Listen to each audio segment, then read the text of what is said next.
में मिले कि आप रुक जाओ, आप लेटे हुए थे अमेरिका बहादुर के दरबार में। हमने तो कहा कि हम तो कुछ नहीं करेंगे, पाकिस्तान से बोलिए शेलिंग बंद कर देगा, हम बंद कर देंगे। और दूसरा कि अगर दोबारा कोई टेररिस्ट एक्टिविटी हुई तो वो एक्ट ऑफ वॉर होगा, वो न्यू नॉर्मल होगा, घर में घुस के मारेंगे। कोई आर्टिकल 2 क्लॉज 4 यूएन चार्टर हमें अब जो है वो मंजूर नहीं है कि आप टेररिज्म को सपोर्ट करें और इंडिया में अटैक करें और बोले जी ये तो नॉन स्टेट एक्टर्स है, हमारे तो कंट्रोल में ही नहीं है। और ये सब जो आर्ग्यूमेंट है इसके दिल लग गए।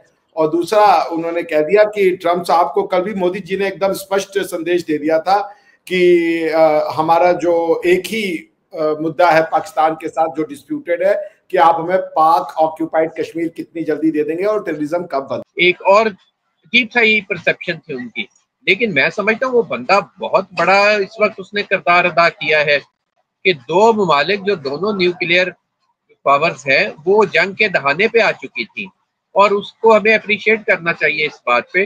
बाकी बातें अलग बात है कि बाद में जो मर्जी कहते रहे हम कि जी के वो ऐसे हो गया, उसने ऐसे कर लिया। तो पाकिस्तान जितनी मर्जी अब बाद में शोर करता रहे कि हमने उसको इतना डैमेज कर दिया, मोदी जी अपनी जान छुड़ाने के लिए खुद को डिफेंड करने की कोशिश करते रहे कि हमने ये कर दिया। यकीनन दोनों ने एक दूसरे के साथ बहुत ज्यादा कर लिया और 2 दिन के अंदर कर लिया। और बहरहाल ये बात खुशाइन है कि आलमी ताकतों को भी इस बात का एहसास हुआ और खासकर ट्रंप ने अच्छा किरदार अदा किया कि रुकवाया। और अब जो सिलसिला रुका है, जो सीज फायर हुआ है, बेहतरी तो इसी में है दोनों ममालिक के लिए, मुआशी तौर पर भी और वैसे भी दफाई हवाले से भी। पहले ही पता था कि we did not want it. देखिए हम फिर आपसे कह रहे हैं, हम आपको स्पष्ट बता रहे हैं, हमें किसी अमेरिका और इसकी जरूरत नहीं है। उन लोगों को कंसेप्ट भी नहीं पता कि हमारे आपके बीच का डिस्प्यूट क्या है। कोई थर्ड पार्टी मीडिएटर की जरूरत नहीं है। ये लीगल नहीं है, ये सोशियो हिस्टोरिकल कम्युनल डिस्प्यूट है जो सिर्फ इंडिया और पाकिस्तान समझता है। आपसे यही है कि आप लाहौर को अच्छे से चलाएं, पंजाब को अच्छे से चलाएं और आप सिंध को अच्छे से चलाएं। आप जो है पश्तूनख्वा और उसको बलूचिस्तान को बचाने का कोशिश करें। अगर बच जाए तो ठीक है, नहीं तो फिर पाकिस्तान का मतलब क्या, पंजाब और सिंध। खासकर मैं तो इसे पंगा लेना ही कहूंगा। खामखा में जो एक लड़ाई वाला काम किया, उसके बाद दोबारा से भारत का जो इमेज है उसको जितना नुकसान मोदी जी ने पहुंचा दिया है, अब मैं बड़ा हैरान हूं इस बात पे कि एक मुल्क जो इतनी तरक्की करते हुए आगे की तरफ जा रहा है, जिसकी मईशत बेहतर हो रही है और लोग उसके हवाले से सोच रहे हैं, और वो यकदम कोई ऐसा काम करके दोबारा से पीछे चला जाए, तो ये यकीनन इस बात पे मोदी साहब, मैं समझता हूँ पाकिस्तानियों के लिए तो बहुत नेमत साबित हुए हैं। Hi viewers, this is me Ribaha Imran and you're watching my YouTube channel. Viewers, सबसे पहले चैनल को सब्सक्राइब करें, वीडियो को लाइक करें, शेयर करें और बेल आइकॉन ऑन करना मत भूलिएगा, क्योंकि आज हमें पाकिस्तान से ज्वाइन किया है मियां आसिफ ने और इंडिया से हमें ज्वाइन किया है डॉक्टर अभिषेक मिश्रा ने। दोनों ही किसी तारुफ के मोहताज नहीं है। Thank you so much Asif साहब, बहुत दिनों बाद आपने दिल खोल कर हमारे लिए टाइम निकाल ली है, हमारे व्यूवर्स के लिए टाइम निकाल लिया है, तो उसका डबल शुक्रिया आपको। और डॉक्टर साहब आपके वक्त का भी शुक्रिया। हमको डबल नहीं करेंगी क्योंकि वो पाकिस्तान से उनको ट्रिपल है, सिंगल भी नहीं, सिर्फ ट्रिपल है। ठीक है सर, ट्रिपल शुक्रिया आपका और आसिफ साहब आपका भी शुक्रिया। आज हम जिस टॉपिक पे बात करने जा रहे हैं वो ये है कि अफगानिस्तान के तालिबान ने जो है वो चेस गेम को बैन कर दिया है, हराम कहते हुए। इस पे बात करेंगे और उसके साथ साथ एक न्यूज हमारे सामने आती है, new Delhi reject Trump's claim on India Pakistan cease fire, से ट्रेड नेवर केम अप। इस पर बात करेंगे। तो आगाज जो है हम डॉक्टर साहब से करते हैं। डॉक्टर साहब क्या कहना चाहेंगे ट्रम्प के ट्रम्प के जो सीज फायर का इनिशिएटिव था, आपकी इस रिपोर्ट के अकॉर्डिंग क्या बैकग्राउंड है, बताइएगा हमारे व्यूवर्स को। जी हम तो पहले ही कह रहे थे कि हम नहीं गए थे कोई वो करने। अब ट्रम्प साहब अपनी but I can understand politics, अपनी लोकल कॉन्स्टिट्यूएंसी को स्ट्रॉन्ग करने के लिए, बिकॉज शायद रशिया और यूक्रेन के डील में वो बात नहीं हो पाई, तो उन्होंने इसका क्लेम लिया कि भाई उन्होंने ब्रोकर किया है। स्ट्रेट कॉन्सेप्ट था, आप को आईएमएफ का ट्रांच दिया गया और उसके बाद आपसे कंडीशन, आपने पैसे इसी कंडीशन पे मिले कि आप रुक जाओ, आप लेटे हुए थे अमेरिका बहादुर के दरबार में। हमने तो कहा कि हम तो कुछ नहीं करेंगे, पाकिस्तान से बोलिए शेलिंग बंद कर देगा, हम बंद कर देंगे। और दूसरा कि अगर दोबारा कोई टेररिस्ट एक्टिविटी हुई तो वो एक्ट ऑफ वॉर होगा, वो न्यू नॉर्मल होगा, घर में घुस के मारेंगे। कोई आर्टिकल 2 क्लॉज 4 यूएन चार्टर हमें अब जो है वो मंजूर नहीं है कि आप टेररिज्म को सपोर्ट करें और इंडिया में अटैक करें और बोले जी ये तो नॉन स्टेट एक्टर्स है, हमारे तो कंट्रोल में ही नहीं है, और ये सब जो आर्ग्यूमेंट है इसके दिल लग गए।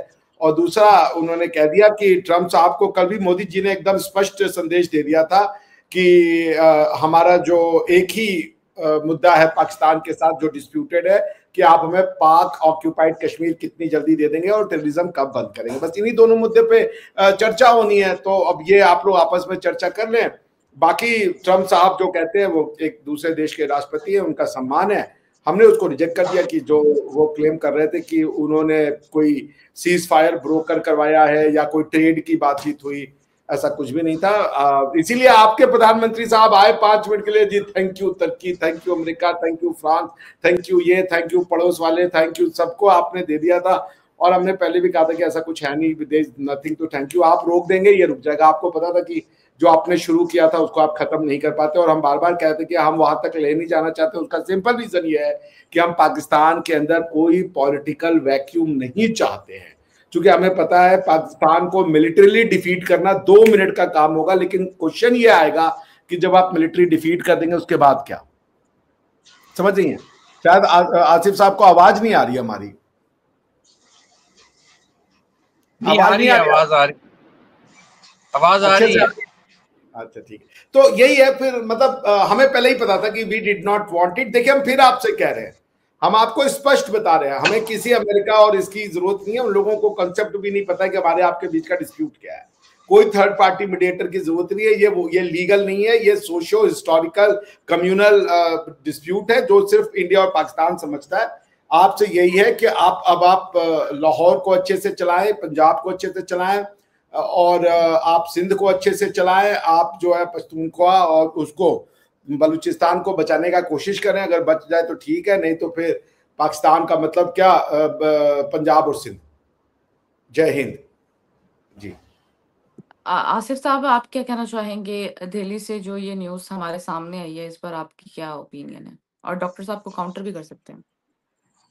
वैसे आप खुद भी रिबाहा कुछ कह लिया करें, आप डायरेक्ट वो कोई बात करते जी, अब आप क्या कहेंगे? आप भी उसमें दरमियान में अगर कुछ हम कह लिया कहने करें। लग गए ना तो बहुत सारी चीजें जो है वो मामला अलग किस्म के पहुंच जाएंगे। आप बेसिकली आपका, हमारा मकसद आपका ओपिनियन जो है लोगों तक पहुंचाना। अच्छा देखिए, अब जो सिचुएशन है ना, ये जो हुआ है, जिस तरह जंग के हालात बने, जंग हुई और बड़े पैमाने पे मामलात खराब हो गए, उसके बाद जिस तरह डोनाल्ड ट्रंप ने उसमें मुदाखलत की और ये सारा मामला जो था रुकवाया, मैं समझता हूँ कि एक जो तासुर बना हुआ था डोनाल्ड ट्रंप के मुतालिक कि वो सीरियस नहीं है, पता नहीं, वो एक और अजीब सा ही परसेप्शन थी उनकी। लेकिन मैं समझता हूँ वो बंदा बहुत बड़ा इस वक्त उसने किरदार अदा किया है कि 2 ममालिक जो दोनों न्यूक्लियर पावर्स है वो जंग के दहाने पे आ चुकी थी, और उसको हमें अप्रिशिएट करना चाहिए इस बात पे। बाकी बातें अलग बात है कि बाद में जो मर्जी कहते रहे हम कि जी के वो ऐसे हो गया, उसने ऐसे कर लिया, तो पाकिस्तान जितनी मर्जी अब बाद में शोर करता रहे कि हमने उसको इतना डैमेज कर दिया। मोदी जी अपनी जान छुड़ाने के लिए खुद को डिफेंड करने की कोशिश करते रहे कि हमने ये कर दिया। यकीनन दोनों ने एक दूसरे के साथ बहुत ज्यादा कर लिया और 2 दिन के अंदर कर लिया।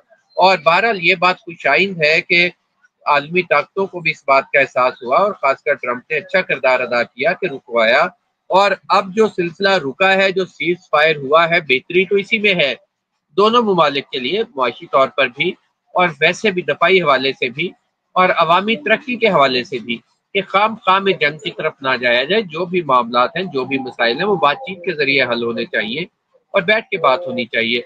और मैं समझता हूँ कि बहरहाल ये एक अच्छा काम हुआ है। उसके बाद यकीनन जंग कभी भी पसंदीदा चीज नहीं रही मेरे नजदीक। तो हो सकता है किसी को पसंद हो, लेकिन बाज़-औक़ात मजबूरी बन जाती है, और मजबूरी ऐसी बनती है कि कुछ लोग बहुत ज्यादा क्लेम करने शुरू कर देते हैं, वो समझते कुछ नहीं है। अब आप हैरान होंगे इस बात पे कि इससे पीछे हम चले जाएं तो भारत का नाम जो था वो मुआशी तरक्की के हवाले से बहुत ऊपर गिना जाता था।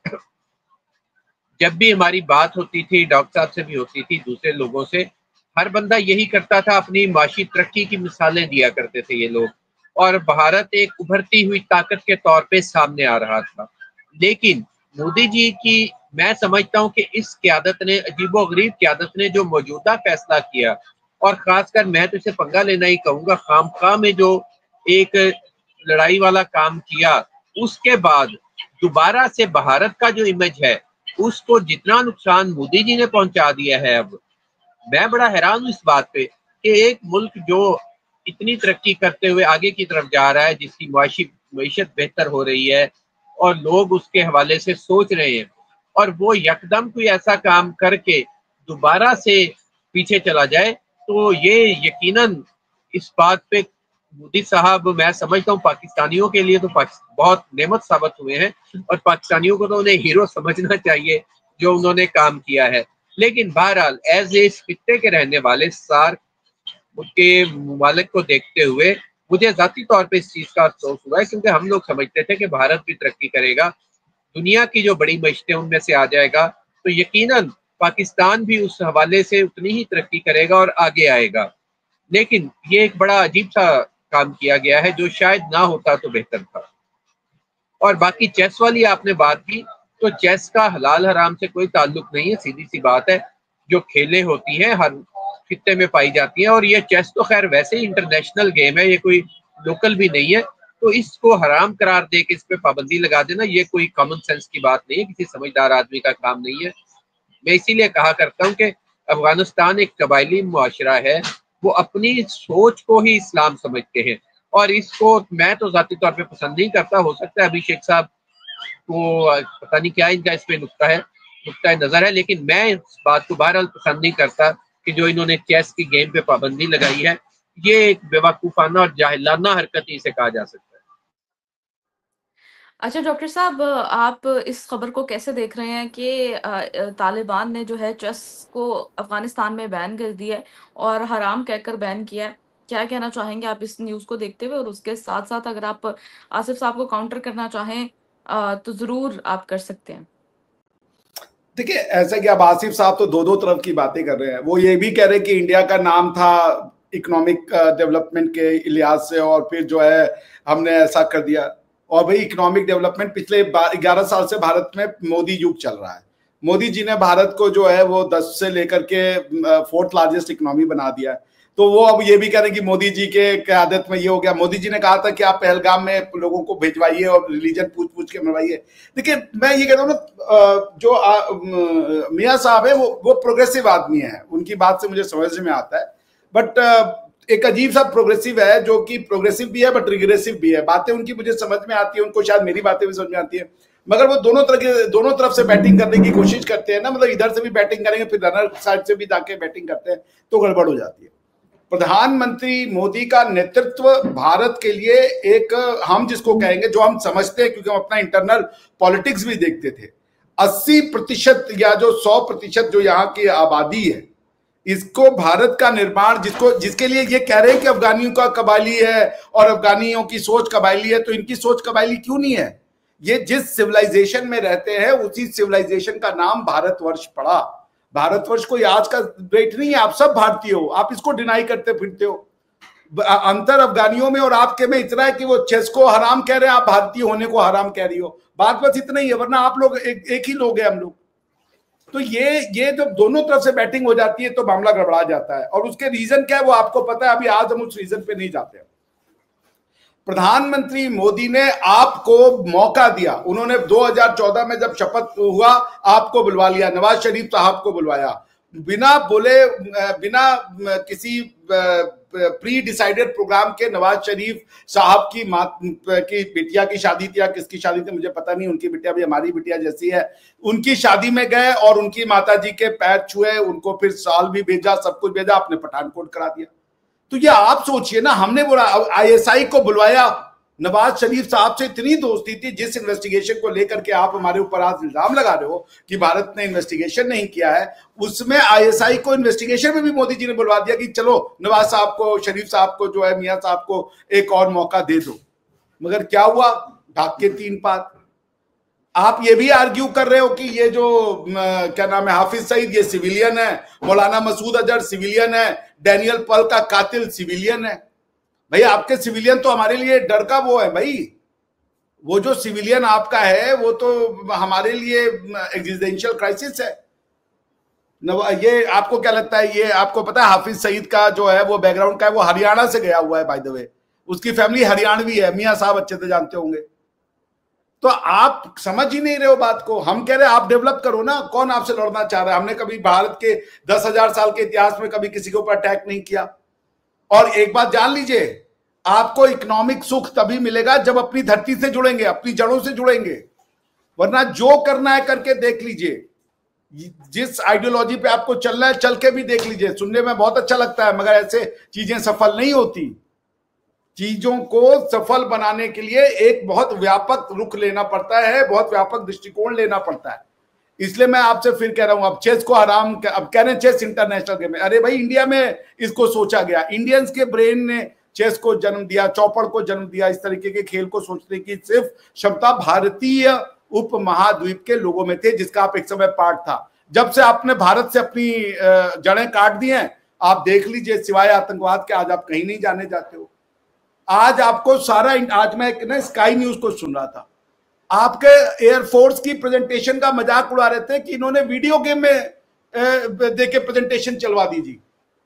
ये सब करना है, क्यों करना है भाई? पढ़े लिखे आगे बढ़े, मियां साहब जैसे प्रोग्रेसिव आदमी बने। मियां साहब एमफिल कर रहे हैं, पीएचडी के लिए मैं कहूंगा आप हमारे अंदर इनरोल कीजिए and let me have a good student. Asif साहब क्या कह रहे हैं? मैं यकीनन पीएचडी के लिए वहां पे प्रेफर करूंगा, लेकिन वहां पे हमें एडमिशन नहीं देंगे। ये सर आप म्यूट है। देंगे देंगे, एडमिशन भी नहीं देंगे भाई, बिल्कुल देंगे। स्कूल कॉलेजेस के स्टूडेंट्स के बीच में आप अगर एक प्रोग्रेसिव वो रखना चाहते हैं, मेरे हिसाब से तो आइए पढ़िए, और मैं आप एक दूसरे के स्कूलों में कॉलेजेस में लेक्चर्स हो, मैं तो बिल्कुल ओपनली कह रहा हूँ कि आप एक्सचेंज कीजिए, तो अच्छा आइडिया है, कोई बुरा आइडिया नहीं है। हमारे यहाँ ना अक्सर आया करते थे कुलदीप नायर साहब के लेक्चर, मैंने खुद अटेंड किए हैं। यहाँ पे गांधी जी के पोते हैं, क्या नाम है उनका, मेरे ज़हन से अब निकल गया उनका नाम। तुषार गांधी। लेकिन फिर वही है ना, आप सिर्फ एक ही माइंडसेट के लोगों को बुला रहे हैं। वो बड़े इंटेलेक्चुअल थे मेरे ज़हन में। तुषार गांधी नाम है उनका, तुषार गांधी। अच्छा, उनके लेक्चर्स मैंने अटेंड किए पाकिस्तान के अंदर ही, और पाकिस्तान के अंदर वो आया करते। क्षमा कीजिएगा मैं आपको टोक रहा हूं, आप एक ही तरीके के मानसिकता के लोगों को बुला रहे हैं आप, ये तो गलत बात है ना।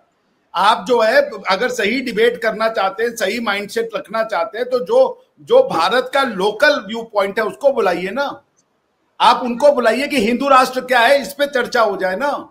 भारत हिंदू राष्ट्र है नहीं है, हिंदू राष्ट्र का मतलब क्या होता है, इस पे चर्चा हो जाए। क्योंकि आपकी जड़, आपकी डर का जड़, आपकी नफरत का जड़ हिंदू राष्ट्र है और हिंदुत्व है, इस पे चर्चा कीजिए। बताइए हम लोग। मैं बिल्कुल रेडी हूँ, आप मेरा वहां पे एडमिशन करवाइए गोवा यूनिवर्सिटी में पीएचडी में। मैं आके वहां पे पीएचडी करने के लिए 3 साल के लिए बिल्कुल रेडी हूँ, तैयार हूँ। ये अब आप पे आ गई है बात, एडमिशन आपने करवाना है। देखिए मैं तो स्वागत करूंगा, मेरे पास ये पावर नहीं है। मैं तो एक आइडिया दे रहा हूं कि भाई जब एक दूसरे को पढ़ेंगे लिखेंगे तो बातें बहुत अच्छे से समझ में आएंगी। बट ये तो गवर्नमेंट को डिसाइड करेंगे। और अगर आप अप्लाई करते हैं, मुझे कोई ऑब्जेक्शन नहीं होगा, मैं तो इसको रिकमेंड भी करूंगा, बिकॉज मुझे लगता है एक दूसरे को पढ़ने से और सीखने से चीजें बेहतर होंगी। बट ये दोनों गवर्नमेंट के पास पावर है, मेरे पास पावर नहीं है। But I would be happy, I would personally be happy. तो नहीं, इस पे ये जरूरी है एक दूसरे को समझना, बात करना। लेकिन मेरे ख्याल में बहरहाल अब एक मौका है और अच्छा मौका है कि इस मामले को पीस की तरफ लेके जाया जाए, अमन की तरफ लेके जाया जाए। जो भी मसाइल हैं, बहुत से मसले हो जाते हैं, दुनिया में मसले होते रहते हैं, और वो मामलात जो होते हैं वो बैठ के ही हल होते हैं। आप देखें, दुनिया की सबसे बड़ी लड़ाई जो मियाँ बीवी की लड़ाई होती है, वो भी बाद में मुज़ाकरात के जरिए ही हल होती है। तो ये ऐसा मामला नहीं है कि मामलात जो हैं वो हल ना हो। तो वैसे तो इन्होंने नाम भी बड़ा अच्छा रखा था, मैं तो बड़ा हैरान होता हूँ कि वैसे देखें, ये जब भी ना कोई ऐसा काम करते हैं, नाम बड़े अच्छे और बड़े पीसफुल से रखते हैं। जैसे स्माइलिंग बुद्धा नाम रखा था जब वो पोखरान में बम धमाके की, एटमी धमाके। इस दफा ऑपरेशन आसिफ साहब वो की आवाज। बल्कि वो एक इनका बड़ा मशहूर डायलॉग था कि चुटकी भर संदूक की कीमत रमेश बाबू तुम क्या जानो। तो वो मैं बाद में सोच रहा था, मैंने कहा इस दफा चुटकी भर संदूर की कीमत 2 राफेल अदा करने पड़े हैं।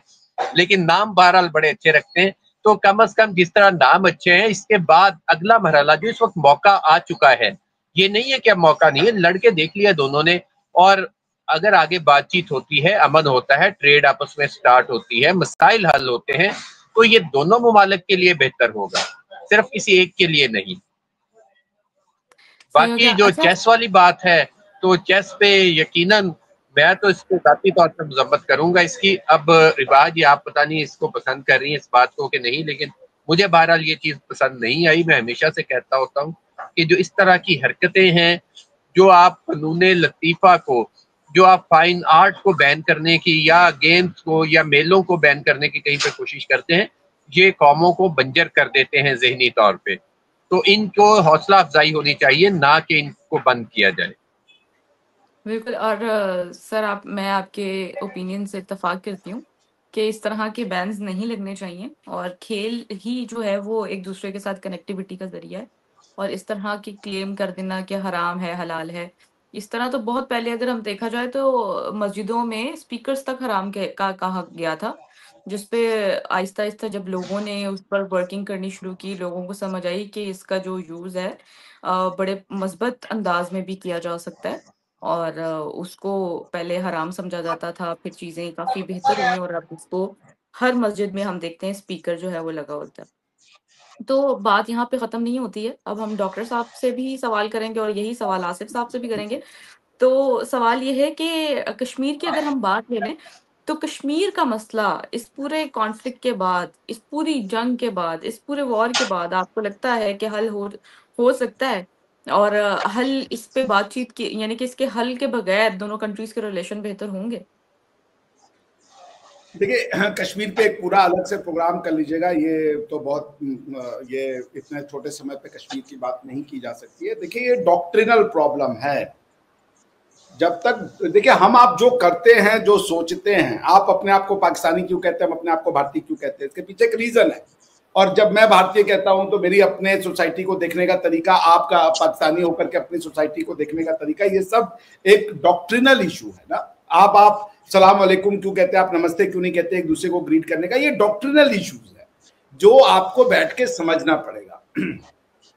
आपको यह समझना पड़ेगा कि जो इजराइल है, जिसके अल्लाह की आप पूजा करते हैं, वो हमें अपना दोस्त कह रहा है। यानी कि आपके भगवान के मानने वाले लोग हमें अपना दोस्त कह रहे हैं, भाई कह रहे हैं, आप हमें अपना दुश्मन कह रहे हैं।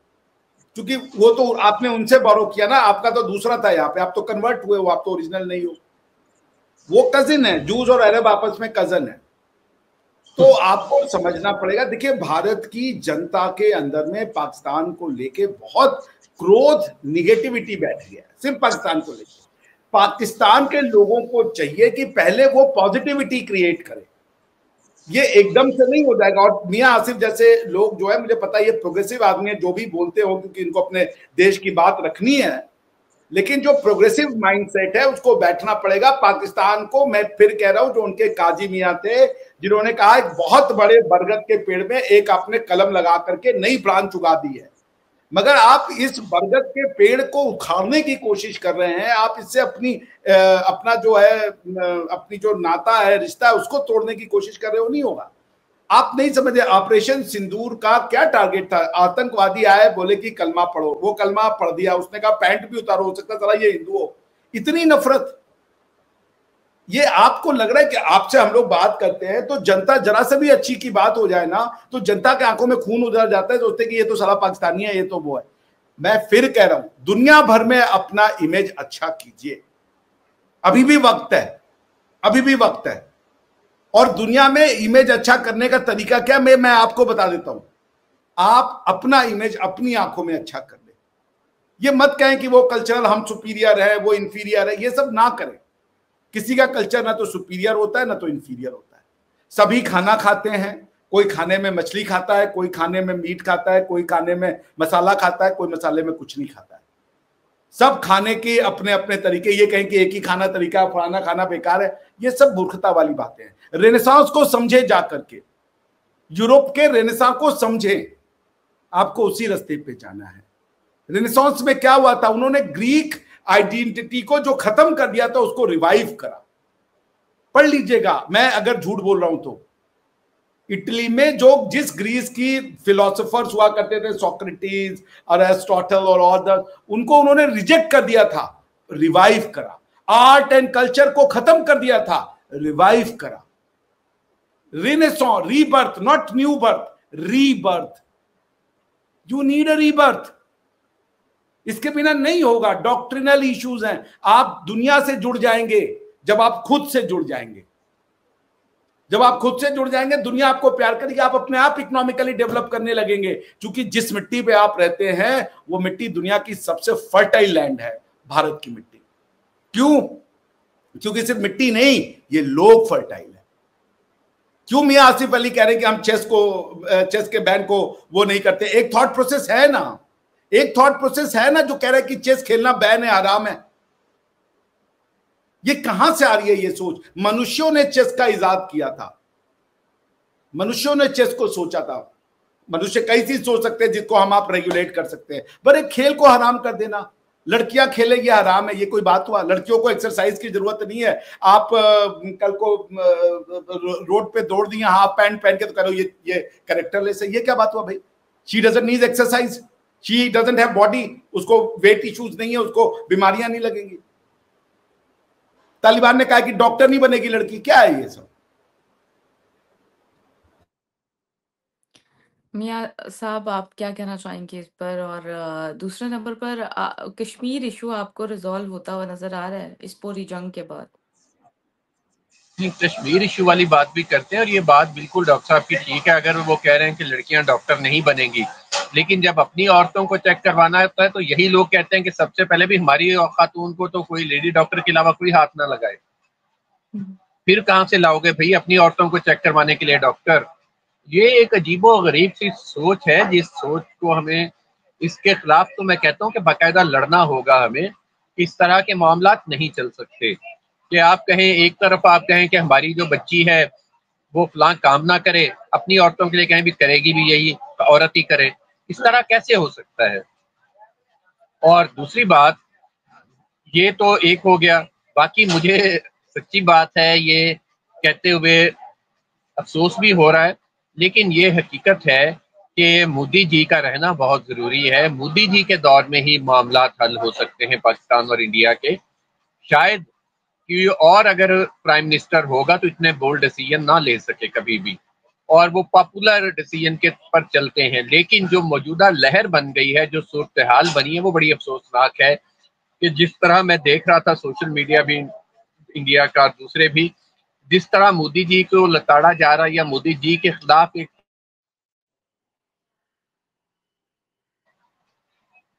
के जंग के मामलात को लेके, तबाही के लेके बहुत सी वीडियोस ऐसी आ रही हैं, मुसलसल हम देख रहे हैं कि, और वो एक खास किस्म की फजा पैदा हो रही है कि शायद जो तरक्की की जानिब जा रहा था, जो शाइनिंग इंडिया वाला जो एक कॉन्सेप्ट था, ये जो सोच थी, उसको मोदी जी की वजह से ब्रेक लग गया है, या मोदी जी की जंग में उस तरह नहीं हैंडल कर पाए या नहीं लड़ पाए। तो मेरा ख्याल है कि ये शायद महीना दो ये मामला चलेंगे और मोदी जी के खिलाफ एक फजा बनेगी, वहां पे बनाई जाएगी, लोग बनाएंगे। ज़ाहिर है पॉलिटिशियन वहां पे भी मौजूद है, पॉलिटिक्स है, लोग, हर बंदा उससे अपना फायदा लेने की कोशिश करेगा और ये साबित करने की कोशिश करेगा कि मोदी जी जो थी ये जंग को हैंडल नहीं कर पाए, लड़ नहीं पाए, या इसको अंदाजा नहीं कर पाए कैसे होंगे हालात, या तरक्की का सफर रोक दिया। लेकिन मेरा जाती ख्याल यह है कि मोदी जी अगर 2 माह इस तरह के मामलात को टैकल कर जाते हैं, और यकीनन जाहिर बात है बड़े सियासतदान है और उनको तो घरेलू मसला भी कोई नहीं, वरना बाकी लोगों को तो होता है, बीवी बच्चों के भी मसाइल होते हैं, उनको तो मसला यही है सिर्फ। और अगर इसको वो कर जाते हैं टैकल और मजबूती से अपनी सीट पे कायम रहते हैं, तो मेरा ख्याल है कि इसके बाद जो हालात हैं वो बेहतरी की जानिब जाना यकीनन शुरू हो जाएंगे। इस वक्त सोशल मीडिया का भी प्रेशर होगा, दीगर ज़राए अबलाग जो हैं, लोग हैं, वो उनको कोशिश करेंगे, जैसे अब वो लोकसभा का इजलास बुलाने का भी उन्होंने कह दिया। लेकिन मुझे यही लगता है कि वो जो आखिरी जो हल की उम्मीद है, जो मामला की बेहतरी की तरफ जाने की उम्मीद है, वो यकीनन मोदी जी की तरफ से ही होगी। जी सही हो गया। डॉक्टर साहब एंड पर क्या रिमार्क्स, फाइनल रिमार्क्स बताइएगा अपने। देखिए, मैं इनकी बात से सहमत हूँ कि प्रधानमंत्री मोदी जी जो हैं वो विजनरी लीडर हैं। वो अगर वाकई में कश्मीर की समस्या को कोई सॉल्व कर सकता है तो वो मोदी जी कर सकते हैं। लेकिन मेरा यहाँ पे थोड़ा सा ये डिविएशन है कि कश्मीर की समस्या सॉल्व नहीं की जा सकती है, पैलेस्टाइन और इजराइल की समस्या सॉल्व नहीं की जा सकती है, because they are doctrinal problem. जब तक आप सोचने का तरीका नहीं चेंज करेंगे, जब तक आपकी जीत की डेफिनेशन और मेरे जीत की डेफिनेशन सेम नहीं होगी, मामले नहीं बनेंगे। यदि आप जो आपके अभी लाल मस्जिद में कहा गया कि ये पाकिस्तान और इंडिया की लड़ाई नेशनलिज्म की लड़ाई, हम इसको नहीं लड़ेंगे, और वो कह रहे हैं कि हमारी लड़ाई तो इस्लाम की लड़ाई है, ये आपके लाल मस्जिद से आवाज उठ रही है, हमारी आवाज नहीं उठ रही है। आपको अपनी समाज को, जो लोग मोदी जी के बारे में जो भी कहें, मोदी जी का जो व्यक्तित्व है वो उन्होंने, देखिए सन्यास को शायद आप जानते नहीं है, आसिफ साहब जानते नहीं, हमारे यहाँ योगी जी और मोदी जी दोनों लोग सन्यासी हैं। एक हमारे यहाँ परंपरा होती है कि कई लोगों के मन में ना शुरू से वो समाज के प्रति विरक्ति हो जाती है, वो घर, मियाँ बीवी बच्चे उसमें नहीं रहना चाहते, वो अपना समाज को डिवोट कर देते हैं पूरा का पूरा जीवन।